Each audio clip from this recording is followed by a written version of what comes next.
नमस्कार, आप देख रहे हैं प्रदेश हमारा, आपके साथ मैं हूं अभिषेक। बुलेटिन की शुरुआत एक बड़ी खबर से करते हैं। कल मुख्यमंत्री अशोक गहलोत की अध्यक्षता में सुबह 11:30 पर कैबिनेट की अहम बैठक होगी। बैठक को लेकर कैबिनेट सचिवालय ने आधिकारिक आदेश जारी कर दिए हैं, लेकिन बैठक का आधिकारिक एजेंडा जारी नहीं किया गया है। माना जा रहा है कि बैठक में उपचुनाव की रणनीति समेत अन्य मुद्दों पर मंथन होगा। इस बैठक में सरकार की बजट घोषणाओं के क्रियान्विति के साथ ही उपचुनाव, सुशासन समेत अन्य मुद्दों और प्रस्तावों पर चर्चा हो सकती है। आपको बता दें, कैबिनेट बैठक से ठीक पहले मुख्यमंत्री सुबह 10:30 पर कोविड-19 और कोविड टीकाकरण से जुड़ी वर्चुअल समीक्षा बैठक भी लेंगे।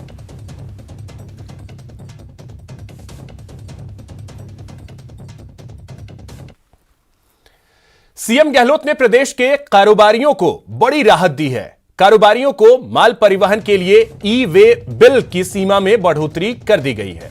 प्रदेश में अब 1 लाख रुपए के माल परिवहन पर ही ई वे बिल की अनिवार्यता कर दी गई है। इससे पहले 50,000 रुपए के माल परिवहन पर ई वे बिल की अनिवार्यता थी। बता दें कि मुख्यमंत्री ने बजट घोषणा में ई वे बिल की सीमा बढ़ाने की घोषणा की थी।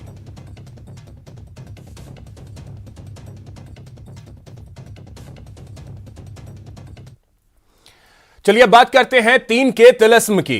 मरुधरा में उपचुनाव की हलचलें तेज हो गई हैं। रैलियों का दौर भी शुरू हो गया है। सीएम ने आज हुंकार भरी।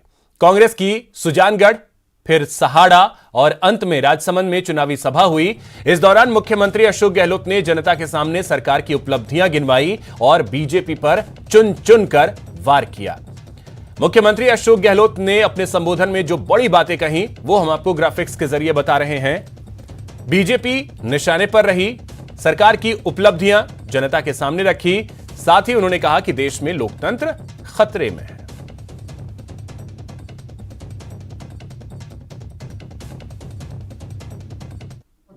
5 लाख रुपए तक का इलाज जो फ्री हो, चाहे प्राइवेट हॉस्पिटल हो और चाहे सरकारी हो, उसके अंदर पहले योजना चलती थी 3 लाख वाली भामाशाह योजना, और केंद्र सरकार की अलग योजना थी, उन दोनों को मिला दिया।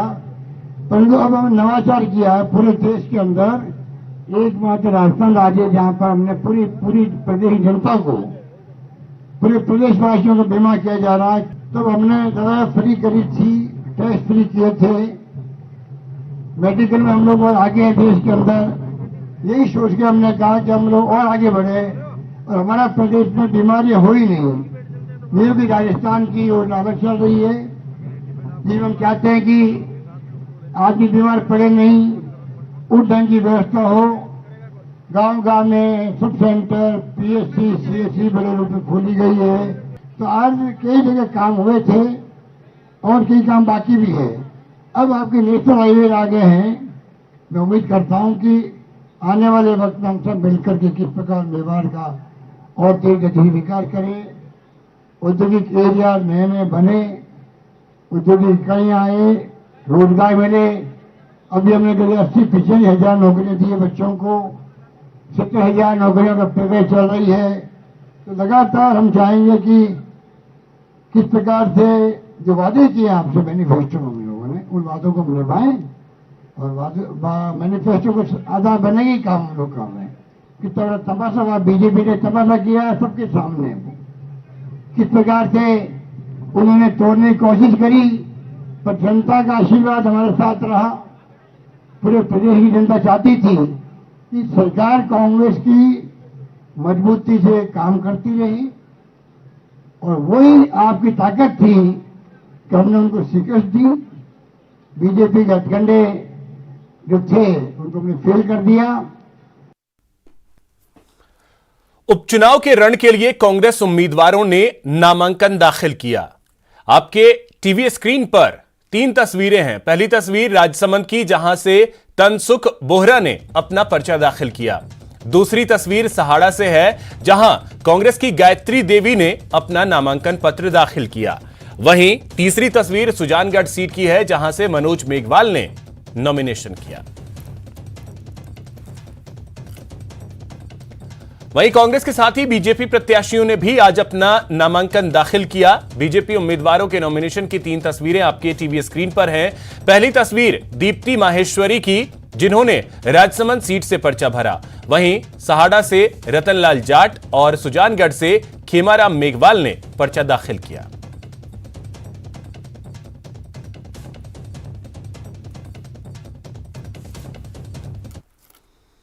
सहाड़ा में बीजेपी उम्मीदवार रतनलाल जाट की नामांकन रैली में केंद्रीय मंत्री गजेंद्र सिंह शेखावत ने हिस्सा लिया।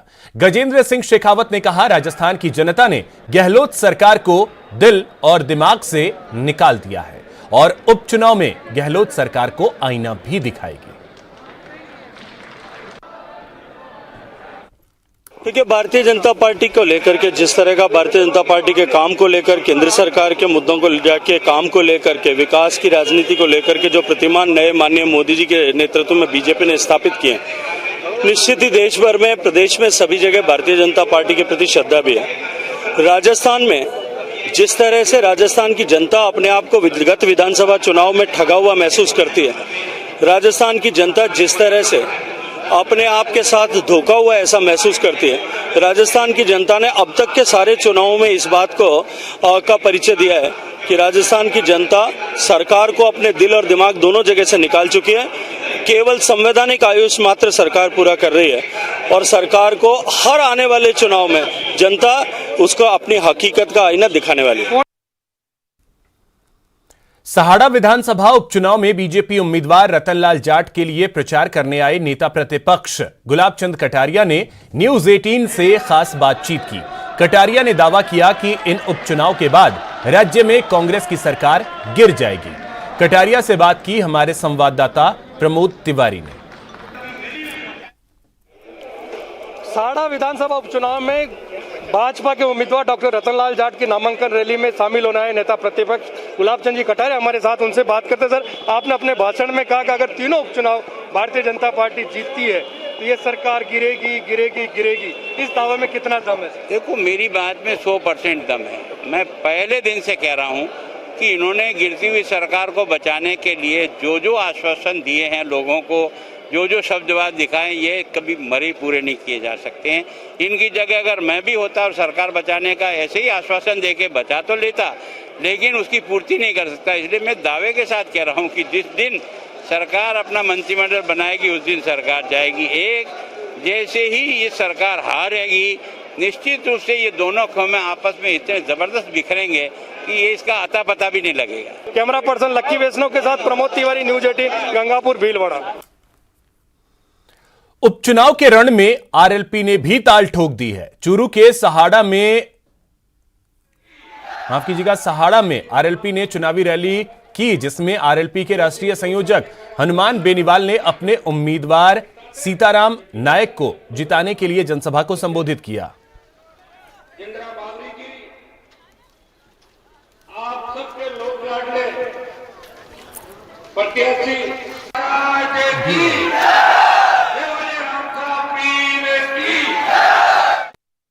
कोई कितना ही घूम ले, कांग्रेस का जो 2 साल के अंदर चेहरा था वो राजस्थान की जनता ने देख लिया और भारतीय जनता पार्टी और कांग्रेस मिलकर चल रही 22 साल से वसुंधरा गहलोत का गठबंधन, ये भी राजस्थान का नौजवान और किसान समझ गया कि राष्ट्रीय लोकतांत्रिक पार्टी सुजानगढ़ में भी जीतेगी। ऐसा है, समय समय पर मैं तो जनता के सामने आता हूँ, जब भी मुझे याद करते मैं आता हूँ और जनता के बीच रहता हूँ। ठीक हो आप? जनता से अपील क्या फील है? जनता से अपील मेरी ये है कि मैं जनता की सेवा करने के लिए आया हूँ और मेरे हाथ मजबूत करके और विधानसभा भेजे। जल शक्ति मंत्री गजेंद्र सिंह शेखावत ने फोन टैपिंग को लेकर एक बार फिर गहलोत सरकार पर निशाना साधा है। उन्होंने कहा कि एफआईआर दर्ज करवाना संवैधानिक अधिकार है और फोन टैपिंग के जरिए राजस्थान में निजता का हनन हो रहा है। पूरे मामले की जांच होनी चाहिए। लेकिन निश्चित रूप से मेरा संवैधानिक अधिकार है कि राजस्थान, और मेरा जनप्रतिनिधि होने के नाते दायित्व भी है कि राजस्थान की जनता के साथ में निजता के हनन के जो कुछ षड्यंत्र हो रहे हैं, अपनी सरकार को बचाए रखने के लिए, कुर्सी पर बने रहने के लिए जिस तरह से लोगों की निजता का हनन किया जा रहा है, उसकी निश्चित रूप से जांच होनी चाहिए। जयपुर हेरिटेज नगर निगम कार्यालय में राजस्थान दिवस खास अंदाज में मनाया गया। इस दौरान कई रंगारंग सांस्कृतिक कार्यक्रम की प्रस्तुति हुई, साथ ही हाथ पर चलने का वर्ल्ड रिकॉर्ड बनाने की कोशिश की गई। इस कार्यक्रम में बतौर मुख्य अतिथि परिवहन मंत्री प्रताप सिंह खाचरियावास पहुंचे। मेयर मुनेश गुर्जर भी मौजूद रहीं। इस दौरान परिवहन मंत्री ने प्रदेशवासियों को राजस्थान दिवस की बधाई दी। साथ ही उन्होंने निगम के विकास कार्यों को तय समय पर पूरा नहीं करने को लेकर अधिकारियों को नसीहत भी दी।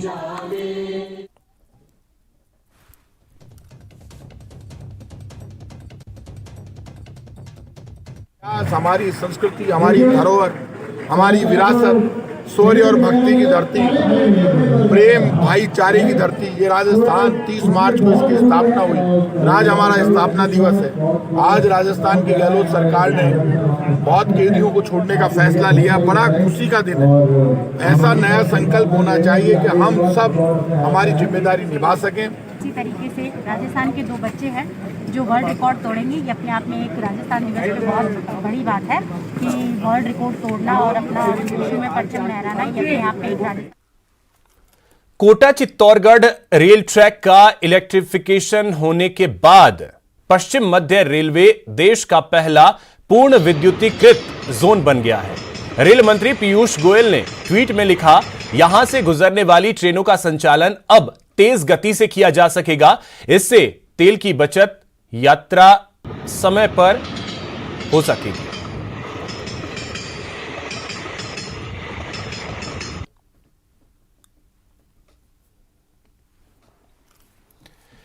पढ़ोगे लिखोगे तो बनोगे नवाब, खेलोगे कूदोगे तो होगे खराब। बच्चों को पढ़ाई पर ज्यादा जोर दिलाने वाली इस पुरानी कहावत के दिन अब लदने लगे हैं। राजस्थान में गहलोत सरकार की खेल नीति से खिलाड़ियों पर सरकारी नौकरी की बारिश हो रही है। देखिए राजस्थान की खेल नीति पर एक रिपोर्ट। भारत में किसी भी प्रदेश में राजस्थान के मुकाबले जॉब पॉलिसी नहीं है। मरुधरा में खिलाड़ियों को नौकरी ही नौकरी। 491 बच्चे नौकरी लग चुके हैं, 85 और लग जाएंगे। मेडल लाओ, नौकरी पाओ। घरों घरों में से निकाल के लाएंगे, लेकिन खिलाड़ी बेरोजगार इस प्रदेश में नहीं रहेगा। आउट ऑफ टर्न पॉलिसी से सैकड़ों खिलाड़ियों को नौकरी। जितना नंबर ऑफ खिलाड़ी एक्सपोर्ट्स में बढ़ते हैं उसमें कंपटीशन उतना बढ़ेगा।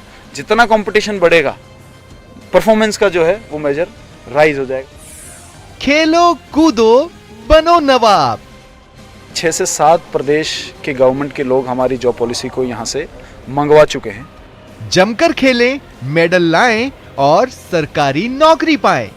जी हां, खेलों को बढ़ावा देने के लिए गहलोत सरकार की खेल नीति से न सिर्फ खिलाड़ियों के लिए सरकारी नौकरी के रास्ते खुल गए हैं, बल्कि आउट ऑफ टर्न पॉलिसी से तो नेशनल और इंटरनेशनल लेवल पर मेडल लाने वाले सैकड़ों खिलाड़ियों को सरकारी नौकरी की सौगात मिली है। खेल मंत्री अशोक चांदना का दावा है कि देश के किसी भी राज्य में राजस्थान जैसी खेल पॉलिसी नहीं है। 6 से 7 प्रदेश के गवर्नमेंट के लोग हमारी जॉब पॉलिसी को यहाँ से मंगवा चुके हैं और कहीं ना कहीं अगर आप उसको कंपेयर करेंगे तो भारत में किसी भी प्रदेश में राजस्थान के मुकाबले जॉब पॉलिसी नहीं है। 182 बच्चे आउट ऑफ टर्न से, 233 बच्चे 2% के अमेंडमेंट से और 85 जो हमारी पोस्ट हैं वो रिजर्व्ड भी हैं, तो तकरीबन 491 बच्चे नौकरी लग चुके हैं, 85 और लग जाएंगे। अभी इस साल माननीय मुख्यमंत्री जी ने 50,000 और नौकरियों की घोषणा करी। मुझे लगता है कि इस कार्यकाल के बाद में ढूंढने पड़ेंगे, अरे कोई खिलाड़ी रह तो नहीं गया। अब तक खेल विभाग की ओर से 491 खिलाड़ियों को सरकारी नौकरी दी जा चुकी है। 182 खिलाड़ियों को आउट ऑफ टर्न पॉलिसी के तहत नौकरी मिली है, जबकि 56 विभागों में 2% के आरक्षण से 233 खिलाड़ियों को नौकरी मिली। 85 खिलाड़ियों को रिजर्व कोटे से नौकरी मिली है। गहलोत सरकार की जॉब पॉलिसी से खिलाड़ी बेहद उत्साहित हैं। हालांकि अब ज्यादातर खिलाड़ी आउट ऑफ टर्न पॉलिसी में जूनियर वर्ग को भी शामिल करने की मांग कर रहे हैं। मैं तो बिल्कुल चाहूंगा कि जॉब्स मिले, सबको मिले और मतलब नई जनरेशन होगी उनको भी थोड़ा इंस्पिरेशन मिलेगा कि हाँ लाइफ सेटल हो जाएगी कम से कम। तो ये बहुत अच्छी है, इन्होंने उपलब्धि करी है। ये जॉब्स वाली बहुत अच्छी बात है। सबसे पहले तो राजस्थान के खेल मंत्री महोदय मैं अशोक चांदना साहब को बधाई दूंगा कि आपने जितने कम समय के अंदर राजस्थान में खिलाड़ियों को आउट ऑफ टाउन नौकरी पॉलिसी के तहत नौकरी दी, इसके लिए पूरे राजस्थान का खेल जगत आपका बहुत बहुत आभारी है। साथ ही मैं आपसे निवेदन करूंगा कि राजस्थान के जूनियर खिलाड़ी भी राष्ट्रीय और अंतर्राष्ट्रीय स्तर पर काफ़ी पदक जीत के आ रहे हैं, तो हम आपसे आशा करते हैं कि आप जल्द ही इन खिलाड़ियों को भी सरकारी सेवा में मौका देंगे ताकि राजस्थान का खेल और ज़्यादा निखर के आ सके, राजस्थान के खिलाड़ी सीनियर और जूनियर वर्ग में और ज़्यादा पदक लेके आ सके। प्रदेश सरकार की खेल नीति से खिलाड़ियों को जॉब के लिए भटकना अब पुरानी बात हो गई है। अब खिलाड़ी अपने खेल पर पूरी तरह फोकस कर रहे हैं। उन्हें अपने भविष्य की चिंता नहीं सता रही। जाहिर है कि इसका असर प्रदेश के खिलाड़ियों के प्रदर्शन में भी दिख रहा है। न्यूज़ 18 राजस्थान के लिए जयपुर से महेश दाधीच की रिपोर्ट। इसी बीच एक बड़ी खबर आपको बता दें, राजस्थान रोडवेज से जुड़ी एक बड़ी खबर। मृतकों के आश्रितों को नौकरी मिलेगी, 500 से ज्यादा आश्रितों को नौकरी दी जाएगी। राज्य सरकार ने सभी मामलों में छूट दे दी है, 5 साल की लिमिट से छूट दी गई है। रोडवेज के प्रबंध निदेशक को इसके लिए अधिकृत किया गया है। तो यह बड़ी खबर आपको बता दें, जो मृतक हैं रोडवेज कर्मचारी, उनके आश्रितों को नौकरी मिलेगी, 500 से ज्यादा आश्रितों को नौकरी दी जाएगी। राज्य सरकार ने जो मामले थे जिसकी वजह से ये मामले अटके हुए थे, उस मामले को अब उसमें छूट दे दी है। 5 साल की लिमिट जो थी उसे खत्म कर दिया है। रोडवेज के प्रबंध निदेशक को इसके लिए अधिकृत भी कर दिया गया है।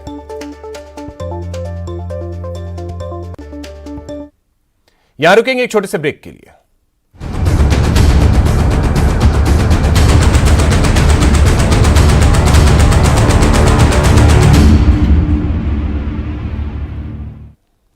ब्रेक के बाद आपका स्वागत है। उपचुनाव के रण में आरएलपी ने ताल ठोक दी है। चूरू के सुजानगढ़ में आरएलपी ने चुनावी रैली की, जिसमें आरएलपी के राष्ट्रीय संयोजक हनुमान बेनीवाल ने अपने उम्मीदवार सीताराम नायक को जिताने के लिए जनसभा को संबोधित किया। इस दौरान हनुमान बेनीवाल ने कांग्रेस और बीजेपी पर जमकर निशाना साधा। बेनीवाल ने कहा कि कांग्रेस और बीजेपी एक ही नाव पर सवार हैं, तो वहीं इस दौरान आरएलपी उम्मीदवार सीताराम नायक ने लोगों से बिजली, पानी, शिक्षा की बेहतर व्यवस्था करने और किसानों के हित से जुड़े मुद्दों को आगे बढ़ाने का वादा किया। कोई कितना ही घूम ले, कांग्रेस का जो 2 साल के अंदर चेहरा था वो राजस्थान की जनता ने देख लिया। और भारतीय जनता पार्टी और कांग्रेस मिलकर चल रही 22 साल से वसुंधरा गहलोत का गठबंधन, ये भी राजस्थान का नौजवान और किसान समझ गया कि राष्ट्रीय लोकतांत्रिक पार्टी सुजानगढ़ में भी जीतेगी। ऐसा है, समय समय पर मैं तो जनता के सामने आता हूँ, जब भी मुझे याद करते मैं आता हूँ और जनता के बीच रहता हूँ। ठीक हो आप? जनता से अपील क्या फील है? जनता से अपील मेरी ये है कि मैं जनता की सेवा करने के लिए आया हूं और मेरे हाथ मजबूत करके और विधानसभा भेजे। एक जीनियस की पहचान छोटी उम्र से ही हो जाती है और वो अपना कमाल छोटी उम्र से ही दिखाना शुरू कर देते हैं।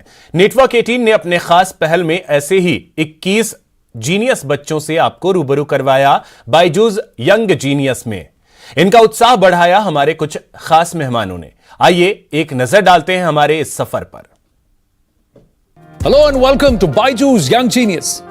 मैं हूं आनंद नरसिम्हन और यह मेरा सौभाग्य है कि मैं इस मंच पर खड़ा हूं, वो मंच जो पिछले 10 हफ्तों से आपको देश के यंग जीनियस से मिलवा रहा है। हमारे पास देश के हर हिस्से से सैकड़ों हजारों एंट्रीज आई थी और उनमें से कुछ खास को चुनने के लिए हमारी जूरी ने कई दिनों तक एक एक को अच्छे से जांचा और परखा। अच्छा, फ्लूट में तुम फ्लटर कर सकते हो?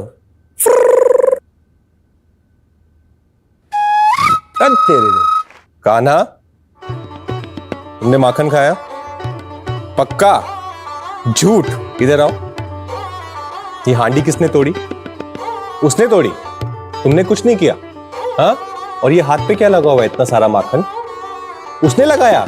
होली है आज, माखन की होली है। मैं करके दिखाती हूँ, वो आप करके दिखाओ।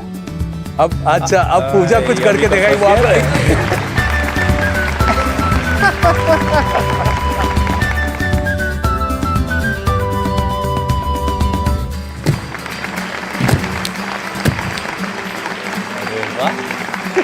Jumping clap pushup. 29th September 2017. Friday. How do you know that? How is that possible? Genius, young genius. तो फिलहाल इस बुलेटिन में इतना ही। नमस्कार।